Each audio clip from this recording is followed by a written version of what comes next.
All right, guys, welcome to part 2 of the PC personal collection. We're going deep in the PC to see what the current values are, what I picked them up for, and how much they've grown. We already looked at this whole stack right here in part 1. If you haven't watched part 1, I'm going to put a link to that up here. Go watch that first, and we'll continue on with part 2. All right, so continuing on, these next two books are my only CBCS books in my entire collection, and the only reason I added these two CBCS books is because they have the new CBCS case. And if you want to see an in-depth analysis about the difference between CBCS and CGC, we look at the cases, we go deep into the pricing tiers and everything. I'm going to put a link to that video up here. Go check that out if you're interested. Up until this point, I had always bought just CGC because of the way they stack. As you can see, that's important to me, and the way they display in the cases. So happy to say that CBCS cases are awesome. I actually really like them. I'm happy to pay a little bit less for a CBCS book. So now I can start picking them up and adding them to my collection. They don't actually stack perfectly with CGC cases though, so that is an issue. But here we have Miles Morales Spider-Man number 10, and this is the first appearance of Miles Morales as Ultimatum, and it's a wraparound cover, so it's a pretty sick cover. I got this for $45 on eBay, so I mean it's a brand new book, but I think it might pick up steam. The other CBCS case is here, Spider-Man 2, number 1. It says Armadillo and Taskmaster appearance, but this is also the first appearance of Evil Miles, who later becomes Ultimatum, so it kind of goes as a set. And those CBCS cases are pretty slick. They stack good, and they actually do kind of stack with the CGC cases. All right, so the next portion here, this theme of my collection is the Miles Morales theme. Actually, that was the first part of it, but here we really jump into the Miles Morales. We've got Ultimate Fallout 4 or CGC 9.8 white pages. First appearance of the new Spider-Man, Miles Morales, and this book needs no introduction. It's super hot. This is, believe it or not, the book that I probably paid the most for in my collection. I paid about $1,000 for it. And right now the most recent sale was $1,050, and it's been bouncing around all over the place between $900 and $1,100 recently. The record sale of this exact book is $1,600 when it really went on fire after they announced the PS5 game that came out with Miles Morales. And I believe that this is going to break the 2,000 mark easily if they do a live action movie in the MCU with Miles Morales. So that's kind of a long-term one. And here we have Ultimate Fallout 4 second print. This is the Sarah Pacelli variant, which it shows Miles Morales' face. And 9.8 white pages. I paid $80 for this back in the day, right before the game came out and everything, in like February of 2020. You could pick that up for under $100. Now it's selling for about $350 for that one. It's interesting that one seems to be selling for a little bit more than this. They're about the same though. This is Ultimate Fallout 4 second print. You can tell because it says second print right up here. And also his face is exposed, Miles Morales' face. So this second print I paid $200 for, and it's selling between $300 and $450. Sometimes there's an anomaly $450. It peaked at like $600, $700 when it went crazy. So that one I think has a lot of room. It's probably a good time to pick up Ultimate Fallout 4 second print right now.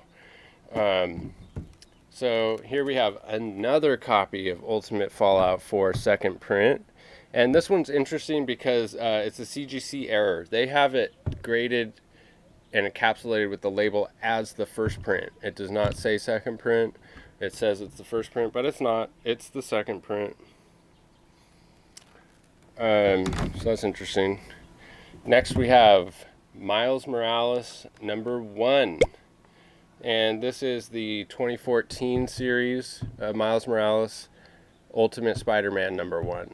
And this is the first time that the name Miles Morales shows up in the title, which is slightly significant. I paid $100. It's selling for about $250. Next we have Miles Morales Spider-Man #1. And this is the 2019 series. This is the Stelfreeze cover. I don't think it's a variant. I think it's the regular cover by Stelfreeze.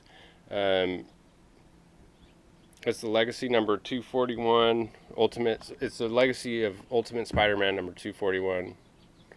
And this one's also selling for about $250. I picked it up for $60 right before he went crazy.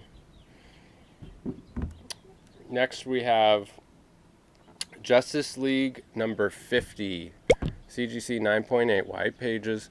This is the first mention of the 3 Jokers. Picked this up for $100 recently. Now it's selling for about $150. There's a newsstand version of this that would be worth quite a bit more. I'd say that newsstand's worth probably about $500. There's one right now on eBay for $750, but I think that's a little bit too much. This book came out in July of 2016, and DC stopped doing their newsstand editions in 2017. So this is one of the last newsstand editions of DC Comics. Alright, up next we have another spec book. This is New Mutants Special Edition #1. This is the first appearance of the Valkyrie Team Axe and Mist, I believe. And it's a wraparound cover. It kind of reminds me of Transformers, the art and stuff, but it's just a spec book that they might show up in the MCU. Next we have Angela Asgard's Assassin #1. Also just a spec book. I don't believe there's anything else significant about that issue.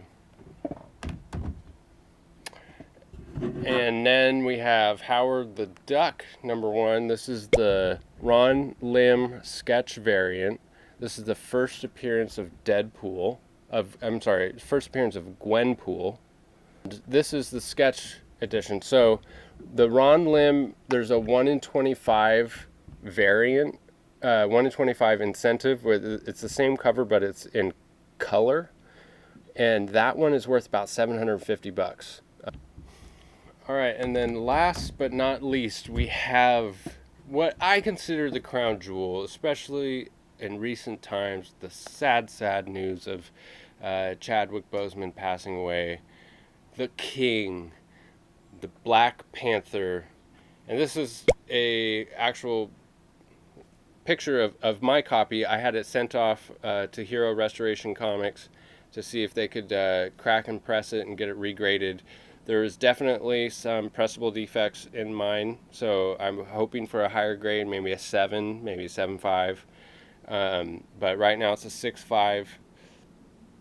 I paid $800 for it, and right now it's worth around $900. But I think this book is definitely going to go up in value. So we'll see if this one comes back cracked. All right, guys. So this next little theme in my collection is called Amazing Spider-Man Through the Ages. And what I did is I put together a run of every 100th issue of Amazing Spider-Man, and I'll put them up on the screen here.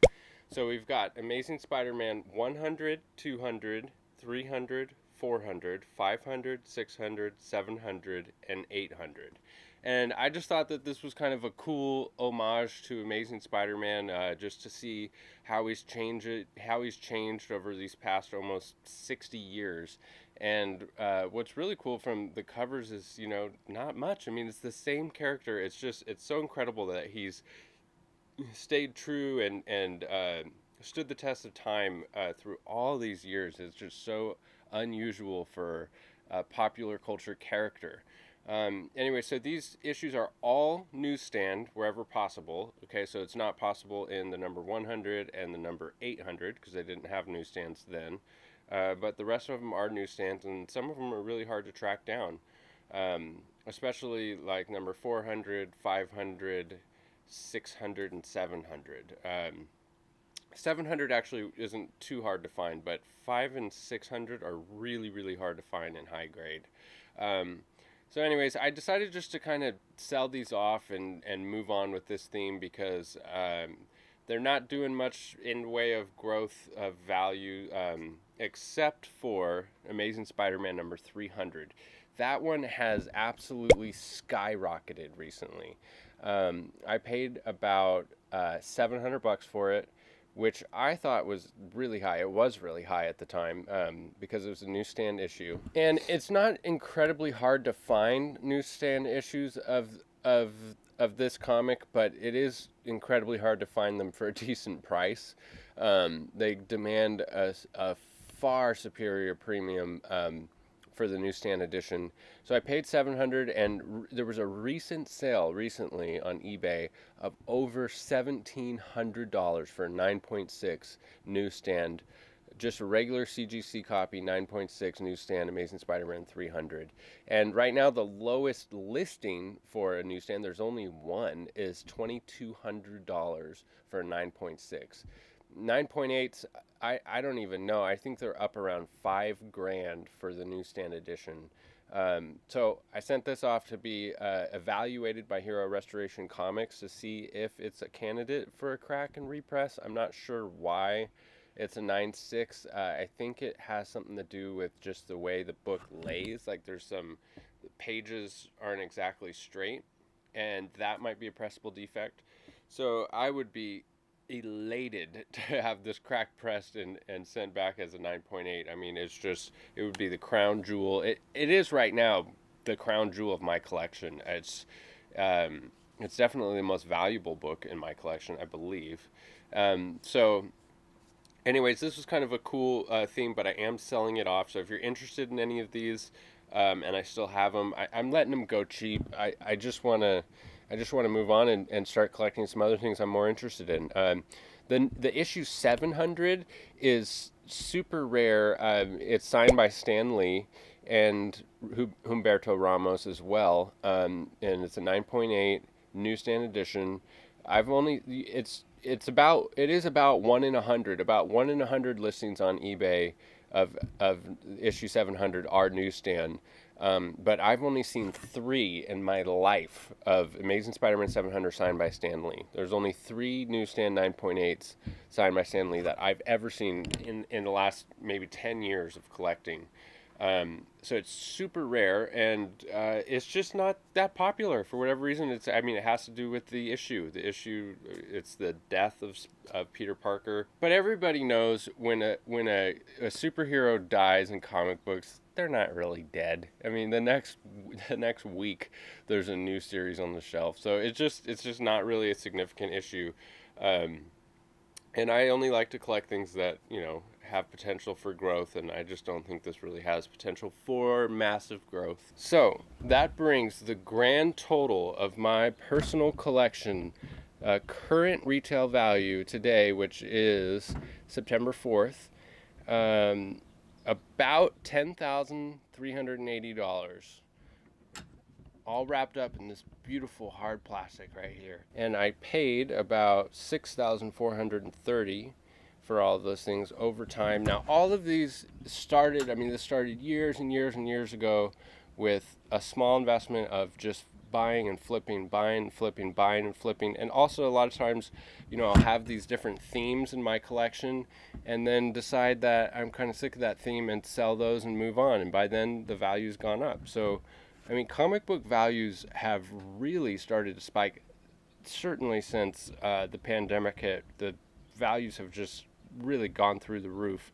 But just a general trend over recent years seems to be a good investment. So it's a super fun hobby right now. Pick up what you like and try to match that up with what's hot. And when you get sick of it, sell it for a profit and do it again. and next thing you know, your personal collection, the value just grows and grows and grows. I think many of you are already hip to that and doing that, and that's why you're in this hobby too. So alright guys, that's it for this video. I hope you enjoyed diving into my PC and looking at the values and the type of things I like to collect.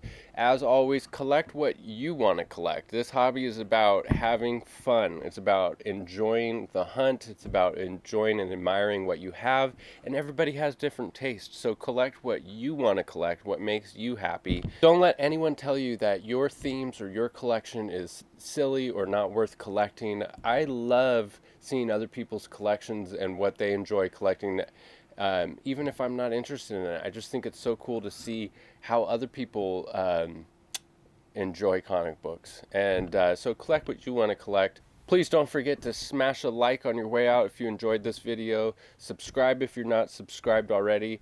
And go check me out on Instagram to get entered into my free giveaways. I have some awesome giveaways going on right now, and every person you send over to the channel to subscribe gets you 2 free extra entries. So go check that out, and we'll see you in the next video. Bye.